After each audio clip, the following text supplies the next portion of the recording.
বাংলাদেশের ক্রিকেট কতটা আনপ্রফেশনালি handled 11th কিংবা 12th এডিশন যেটা আসছে, সেটা আজকের এই বিজয়ের লাইভ থেকে প্রকাশিত হয়ে যায়। একজন ক্রিকেটার রে ভাই, আপনি তাকে সোশ্যালি, ফিনান্সিয়ালি, স্কিল ওয়াইজ যেভাবে ড্যামেজ করেছেন, এই 9 ক্রিকেটারকে বাংলাদেশ ক্রিকেট বোর্ড যেভাবে ড্যামেজ করেছে, এটা পৃথিবীর ইতিহাসে বিরল। এবং এই 9 জন cricketer international court of arbitration for স্পোর্টসে যদি যায়, সিএএস ক্যাস বলে যেটাকে, বাংলাদেশ ক্রিকেট বোর্ডের কোনো ডিসিশন টিকবে না। Cause there are no evidences here, কোনো এভিডেন্স নেই।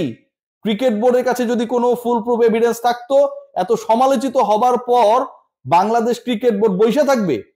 বা এভিডেন্স থাকলে বাংলাদেশ ক্রিকেট বোর্ডের গভর্নিং কাউন্সিল, বিপিএল গভর্নিং কাউন্সিলের সদস্য সচিব বলবে যে তাদেরকে দোষী বলা যাবে না?